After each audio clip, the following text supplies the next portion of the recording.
창세기 10장 1절에서 32절. 노아의 아들 셈과 함과 야벳의 족보는 이러하니라. 홍수 후에 그들이 아들들을 낳았으니 야벳의 아들은 고멜과 마곡과 마대와 야완과 두발과 메섹과 디라스요. 고멜의 아들은 아스그나스와 리박과 도갈마요. 야완의 아들은 엘리사와 달시스와 기띔과 도다님이라. 이들로부터 여러 나라 백성으로 나뉘어서 각기 언어와 종족과 나라대로 바닷가의 땅에 머물렀더라. 함의 아들은 구스와 미스라임과 붓과 가나안이요. 구스의 아들은 스바와 하윌라와 삽다와 라아마와 삽드가요. 라아마의 아들은 스바와 드단이며. 구스가 또 니므롯을 낳았으니 그는 세상의 첫 용사라. 그가 여호와 앞에서 용감한 사냥꾼이 되었으므로 속담에 이르기를 아문은 여호와 앞에 니므롯같이 용감한 사냥꾼이로다 하더라. 그의 나라는 시날 땅의 바벨과 에렉과 악각과 갈레에서 시작되었으며 그가 그 땅에서 아수르로 나아가 니느웨와 르호보딜과 갈라와 및 니느웨와 갈라 사이에 레센을 건설하였으니 이는 큰 성읍이라. 미스라임은 루딤과 아나밈과 르하빔과 납두힘과 바드루심과 가슬루힘과 갑도림을 낳았더라. 가슬루힘에게서 블레셋이 나왔더라. 가나안은 장자 시돈과 헷을 낳고 또 여부스 족속과 아모리 족속과 기르가스 족속과 히위 족속과 알가 족속과 신 족속과 아르와 족속과 스말 족속과 하마 족속을 낳았더니 이후로 가나안 자손의 족속이 흩어져 나아갔더라. 가나안의 경계는 시돈에서부터 그라를 지나 가사까지와 소돔과 고모라와 아드마와 스보임을 지나 라사까지였더라. 이들은 함의 자손이라 각기 족속과 언어와 지방과 나라대로였더라. 셈은 에베론 자손의 조상이요 야벳의 형이라 그에게도 자녀가 출생하였으니 셈의 아들은 엘람과 아수르와 아르박삭과 룻과 아람이요 아람의 아들은 우스와 훌과 게델과 마스며 아르박삿은 셀라를 낳고 셀라는 에벨을 낳았으며 에벨은 두 아들을 낳고 하나의 이름을 일벨렉이라 하였으니 그때에 세상이 나뉘었으며 일벨렉의 아우의 이름은 욕단이며 욕단은 알모닥과 셀렙과 하살마웻과 예라와 하도람과 우살과 디글라와 오발과 아비마엘과 스바와 오빌과 하윌라와 요밥을 낳았으니 이들은 다 욕단의 아들이며 그들이 거주하는 곳은 메사에서부터 스발로 가는 길의 동쪽 산이었더라. 이들은 셈의 자손이니 그 족속과 언어와 지방과 나라대로였더라. 이들은 그 백성들의 족보에 따르면 노아 자손의 족속들이요 홍수 후에 이들에게서 그 땅의 백성들이 나뉘었더라.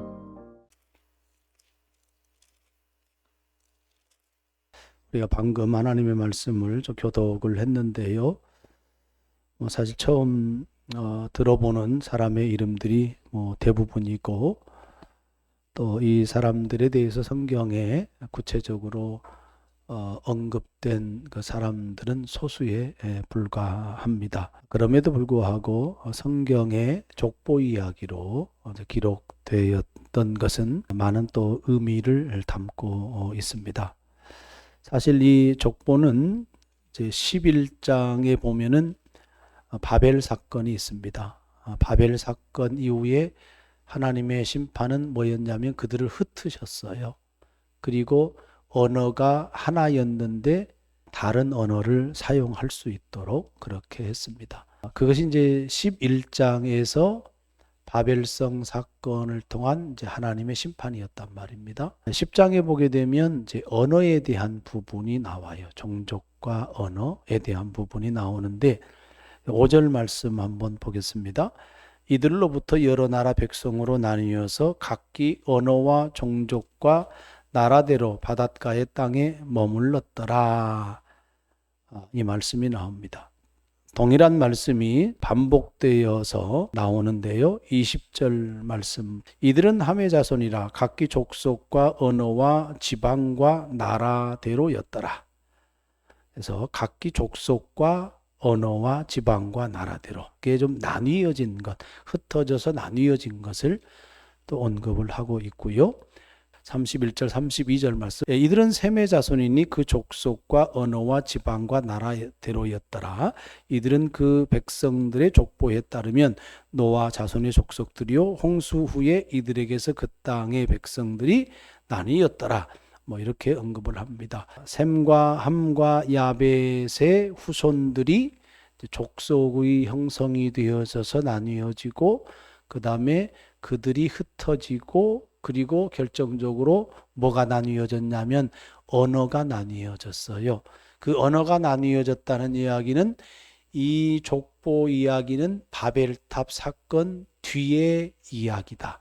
그렇게 이해를 하면 됩니다. 그러니까 순서상으로는 창세기 11장 뒤에 창세기 10장이 위치해야 사실은 역사 연대기 순서로는 그게 맞아요. 우리가 그것을 좀 알고 족보 이야기를 좀 살펴봐야 됩니다. 간단하게 몇 가지 오늘 교훈을 좀 이 족보 이야기를 통해서 살펴볼 수 있도록 하겠습니다. 첫 번째는 9장 1절과 7절 말씀 다시 한번 보겠습니다. 노아에게 주신 하나님의 복의 선언이란 말이에요. 하나님이 노아와 그 아들들에게 복을 주시며 그들에게 이르시되 생육하고 번성하여 땅에 충만하라 이렇게 말씀을 했고 7절 말씀에서도 너희는 생육하고 번성하며 땅에 가득하여 그 중에서 번성하라 이렇게 이제 말씀을 하셨단 말입니다. 이 말씀에 연결해서 맥락적으로 생각을 하면 창세기 1장 28절 말씀과 연결되어 있습니다. 하나님이 그들에게 복을 주시며 하나님이 그들에게 이르시되 생육하고 번성하여 땅에 충만하라. 첫 사람 아담에게 주신 복을 노아와 그의 아들들 가족에게 재차 주었어요. 그 결과가 오늘 본문의 10장의 말씀이다 라고 하는 겁니다. 하나님께서 창세기 1장에서 아담에게 복을 선언하신 그 복과 어떤 맥을 같이 하면서 그 복의 선언의 성취로서 10장이 있구나 이렇게 보면 되어진다 하는 겁니다. 그 10장 오늘 족보 이야기를 좀 세분해 보면은 야벳의 후손이 몇 명 나오냐면 10명이 이렇게 언급이 돼요. 10명이 언급이 되고 그 다음에 함의 후손이 30명이 언급이 돼요. 그리고 셈의 후손이 20명이 언급이 됩니다.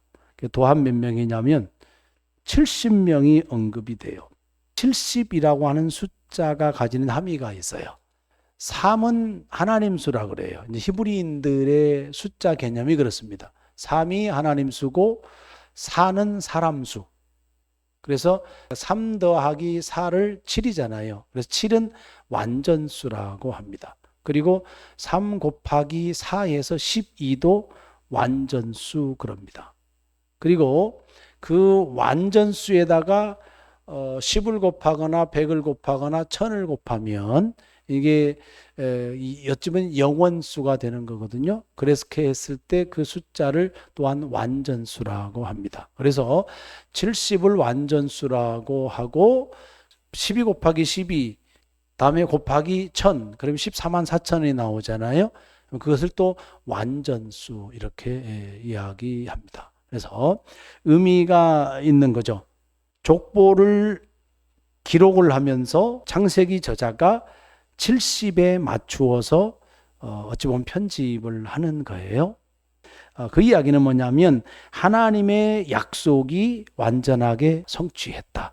그것을 보여주려고 하는 문학적인 표현이다. 이렇게 보면 됩니다. 그래서 하나님께서 복으로 약속하신 그 복이 성취되었다 하는 점이 강조되고 있는 것이 창세기 10장 말씀이다 하는 겁니다. 생각을 한번 해보십시오. 아담에게 복을 주었는데 아담이 타락했잖아요. 타락 이후에 하나님께서 심판하잖아요. 그것이 노아 홍수 심판이에요. 노아 홍수 심판을 했는데 또 누구에게 복을 줘요? 노아에게 또 복을 주시는 거예요. 인간에게 악이 있고 악으로 말미암아 세상에 죄악이 관영했음에도 불구하고 하나님의 약속은 계속해서 이어지고 있고 그 하나님의 약속은 성취되고 있다라고 하는 말씀인 거예요. 그것은 일방적인 하나님의 계획인 거예요. 전 인류를 향한 하나님의 복에서는 그리고 그것에 따른 성취는 하나님의 성품이라 그 얘기 하나님의 성품에서 나오는 은혜다라고 하는 거예요. 그래서 하나님은 신실하신 분이다 하는 겁니다. 그래서 이 본문의 말씀을 통하여서 우리가 하나님을 알 수 있는 것이 뭐냐면 인간의 죄악에도 불구하고 하나님은 신실하셔서 하나님께서 약속하신 바를 어떻게 하신다? 지키시고 성취하신다 라고 하는 그런 말씀인 겁니다. 두 번째로 본문 말씀에 보게 되어지면 유독히 드러나는 사람이 있어요. 8절 말씀 보겠습니다. 구스라고 하는 사람이 이제 함의 자손이거든요. 함의 아들입니다. 구스가 니무롯을 낳았고 그 니무롯은 어떤 평가를 받냐면 세상의 첫 용사다라고 하는 평가를 받아요. 그러면서 여호와 앞에서 용감한 사냥꾼이 되었다 하는 거예요. 이 말을 자칫 잘못하면 긍정적인 의미로 이렇게 들릴 수 있는데 그런 것은 아니고 여호와 앞에서 용감한 사냥꾼이라고 하는 표현은 오히려 여호와 하나님을 대적하고 여호와 하나님을 반역하고 반항하는 그런 측면에서 용사라는 표현을 씁니다. 그것을 알 수 있는 대목이 뭐냐면 10절 말씀 보면 그의 나라는 이렇게 시작하죠. 그의 나라는 누구의 나라겠어요? 니무롯의 나라. 의미가 있죠. 사실은 모세가 창세기를 기록할 때는 이스라엘은 누구의 나라인 거예요? 하나님의 나라인 거잖아요. 그런데 여기에서 특정되어질 때 그의 나라는 하나님의 나라가 아니고 누구의 나라를 가리켜요? 니무롯의 나라를 가리켜요. 니무롯이 하나님을 뭐 했다는 걸 반역했다라고 하는 사실을 알 수 있는 대목이 됩니다. 그래서 그의 나라는 신할 땅의 바벨과 이렇게 나와 있어요. 신할 땅의 바벨이라고 하는 도시의 주인이 누구겠어요? 니무롯이란 말이에요. 이 바벨성에서 일어난 사건은 11장에 나오잖아요. 바벨 뭐를 쌓는 거예요? 우리는 흔히 이야기해서 바벨탑을 쌓아요. 어디까지? 하늘에까지 높아지려고 한단 말이에요.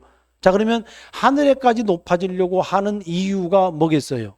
다시는 홍수가 날지라도 하늘 위에 맞닿으면 어떻게 됩니까? 아무리 물이 많아도 거기는 안전하잖아요. 나는 하나님 없이도 내가 살 거야. 내 나라를 이렇게 구축하여 살 거야. 그런 의미가 포함되어 있는 거단 말이에요.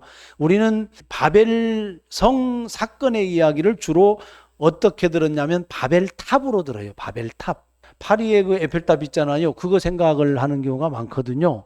근데 그렇게 생각하면 안 됩니다. 바벨성이에요. 성. 사람이 살 수 있는 성. 누가 뭐라고 해도 니무롯이 누구를 대적하고 있다는 게 보여요. 하나님을 대적하는 것이고, 자, 이 니무롯의 죄는 곧바로 누구하고 연결이 되냐면 아담의 죄하고 연결이 되는 거예요. 하나님처럼 되려고 했잖아요. 아담이. 그런 것처럼 니무롯도 자신이 하나님처럼 되려고 하는 거예요. 그래서 자기 나라를 구축하여서 자기가 안전한 나라, 자기가 평화한 나라를 자기 스스로의 힘으로 세우겠다. 그런 의지를 가지고 바벨성을 쌓는 거란 말입니다. 그렇다고 본다면 여호와 앞에서 용감한 사냥꾼이라고 하는 이 표현은 긍정적인 의미로 사용한 것이 아니라 절대 부정적인 의미로 사용했고, 그 다음에 그 니무롯이라고 하는 그 이름의 뜻 자체도 반항 내지는 반역이라고 하는 뜻이 담겨져 있다고 그렇게 합니다. 자, 그럼 우리가 알 수 있는 게 있는 거죠. 이 니므롯이라고 하는 사람이 어떤 사람인지, 자기 권력지향적인 사람, 자기 욕망을 따라서 사는 사람. 본래는 하나님께서 주신 복을 잘 다스려야 되는 거잖아요. 하나님의 선하신 뜻 가운데에서 생육하고 번성하면서 이 땅을 잘 다스려서 하나님도 기뻐하고 또 사람도 인류도 그다음에 모든 만물도 평화로운 관계를 유지하면서 그걸 보존하면서 지키면서 살아가야 하는 것이 하나님의 나라이단 말이에요. 그런데 이 니므롯은 자기 나라를 세워서 자기가 스스로 하나님이 되고 자기 힘으로 세상을 다스리려고 했었다 하는 겁니다. 이 말씀 속에서 오늘 우리가 어떻게 살아야 하는가를 또 분명히 보여주고 있는 말씀이죠. 한 나라의 지도자 내지는 한 교회의 지도자 또 한 가정의 지도자 뭐 더 좁게는 나 자신을 다스릴 때 내 권력지향적이고 내 욕망의 충족을 위해서 살아간다면 자기 나라를 사는 거예요. 하지만 하나님께서는 그런 나라를 원치 않는 거죠. 하나님이 원하시는 나라는 하나님이 주인이 되는 나라. 그래서 하나님과 바른 관계를 통해서 이 세상이 하나님의 선하심이, 하나님의 긍휼하심이, 하나님의 사랑이 그것이 나타내 보여지는 나라. 그 나라를 하나님이 원하는 거고 우리는 그런 삶을 살아야 된다라고 하는 것을 말씀해 주십니다. 마지막에 보면 그 21절부터 보면 셈의 자손에 대해서 나오면서도 그 좀 특징적이 있는 부분이 25절 말씀 보면 에벨은 두 아들을 낳고 하나의 이름을 벨렉이라 하였으니 그때의 세상이 나뉘었음이라. 요 벨렉의 아우의 이름은 뭐다? 욕단이다 그랬어요. 에벨이 두 아들을 낳았는데 벨렉과 욕단을 낳았는데 그때에 뭐가 나뉘었다? 세상이 나뉘었다. 이 말씀을 가지고 이때가 어떤 때? 바벨성의 심판이 있을 때로 추측을 합니다. 뭐 이렇게 다른 주장을 하는 사람도 있기 때문에 추측이라고 이렇게 하는 표현을 썼는데 일리는 있는 것 같아요. 세상이 나뉘어졌다라고 하는 것은 하나님의 심판의 결과로 나타나는 거거든요. 노아 홍수 이후에 하나님의 심판은 적극적으로 바벨성 사건이거든요. 11장에 나오는 그 심판 이후에 나뉘어졌을 것이다 라는 거예요. 자, 그러면 이제 하나님의 심판에 대한 이야기가 또 한 번 언급이 되는 거예요. 아담의 죄로 말미암아 하나님이 심판하잖아요. 그런 다음에 또 누구를 줍니까? 셋의 자손을 주잖아요. 가인이 범죄를 하고 그로 말미암아서 셋의 자손을 줘요. 그리고 노아가 또 의롭게 칭함을 받아서 노아를 통해서 새로운 시작을 알려요. 새로운 시작을 알리는 것이 무엇과 함께 되냐면 홍수 심판과 함께 돼요. 아담이 심판을 받아서 하나님과의 관계가 깨지고 사람과 사람과의 관계가 깨지고 자연과 인간과의 관계가 깨져버린단 말이에요. 그러면서도 하나님은 회복의 은혜를 주세요. 새로운 시작의 은혜를 주세요. 노아 홍수의 심판이 있었지만 노아의 가족들을 통하여서 새로운 시작의 은혜를 주세요. 바벨성의 심판이 있지만 그러면 자연적으로 또 뭐를 기대할 수 있겠어요? 새로운 시작의 은혜. 그것이 기대되어진단 말이에요. 근데 그 기대가 족보 이야기 속에서 나와요. 그 족보가 셈의 자손들의 족보이고 그것이 11장 10절로 넘어가요. 11장 10절 이하에 보면 셈의 족보는 이러하니 그렇게 하면서 26절에 보게 되어지면 누가 언급이 되어지냐면 데라는 이렇게 나옵니다. 데라는 누구의 아버지입니까? 아브라함의 아버지예요. 데라는 70세의 아브라함과 나홀과 하란을 낳았더라. 이렇게 되어 있고 27절부터 데라의 족보는 이러하니라 하면서 아브라함과 나홀과 하란을 낳고 쭉 해서 어쨌든 데라와 아브라함을 언급을 해요. 그러면서 12장으로 갑니다. 12장은 우리가 잘 아는 대로 누가 출연하게 돼요? 성경 이야기 속에서 이제 아브라함이거든요. 그리고 하나님께서 아브라함에게 또 뭘 주세요? 복을 주신단 말이에요. 하나님께서 홍수 이후에 노아의 가족들을 통하여서 새로운 시작을 알리시고 바벨성 사건 이후에 새로운 시작을 알리시는데 그것이 바로 누구냐면 아브라함이에요. 아담이 범죄했을 때 심판이 있고 새로운 시작이 있고 노아 홍수 심판이 있을 때 심판이 있지만 또 새로운 시작이 있고 바벨성 심판이 있지만 그러나 그 이후에 또 아브라함이라고는 새로운 시작을 기대하게 한단 말입니다. 이것이 뭐예요? 하나님의 구속의 역사다는 이야기입니다. 하나님의 구원의 역사, 전 인류를 구원하시고자 하는 하나님의 구속의 역사. 이것이 아브라함은 누구와 연결이 됩니까? 아브라함의 자손을 통해서 누가 나와요? 예수 그리스도가 오시잖아요. 그렇게 구속의 역사를 짓고 있는 거다라고 하는 말씀이 되어지는 거예요. 그래서 이 족보 이야기는요, 가장 중요한 점이 뭐냐면 하나님의 구속 이야기를 보여주고 있는 것이다 라고 하는 말씀인 겁니다. 하나님께서 인류를 구속하기 위해서 지속적으로 하나님은 계획을 세워주셨고 그 구속의 이야기를 계속 이어져 왔다라고 하는 말씀이고, 지금 우리는 그 하나님의 구속 역사에 참여하는 하나님의 백성, 하나님의 아들, 딸로 살아가고 있다. 이 지점을 우리가 늘 기억해야 합니다. 예수 그리스도를 구주로 영접한 우리는 아담으로부터 이어져 온 하나님의 구원 계획의 이야기 속에 담겨 있는 것이고, 내일을 향해서 가는데 하나님의 구속 역사 속에 우리가 참여하고 있는 거예요. 노아가 하나님의 구속 역사에 참여했잖아요. 아브라함이 구속 역사에 참여했잖아요. 모세가 하나님의 구속 역사에 참여했잖아요. 여호수아가 하나님의 구속 역사에 참여했어요. 많은 선지자들이 하나님의 구속 역사에 참여했어요. 세례 요한이 하나님의 구속 역사에 참여했어요.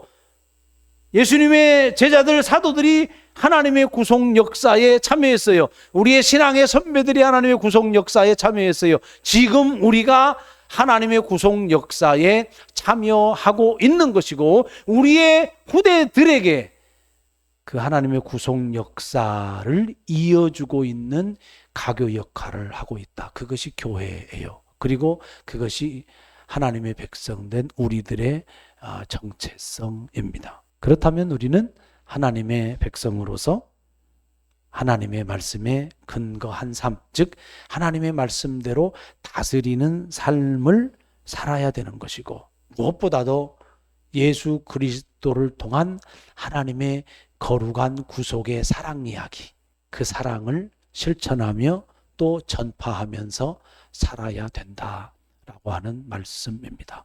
모쪼록 족보를 통하여서 이 말씀을 꼭 기억하고 그렇게 믿음의 삶, 하나님의 구속에 참여한 삶을 살아갈 수 있기를 주 이름으로 간절히 축복합니다.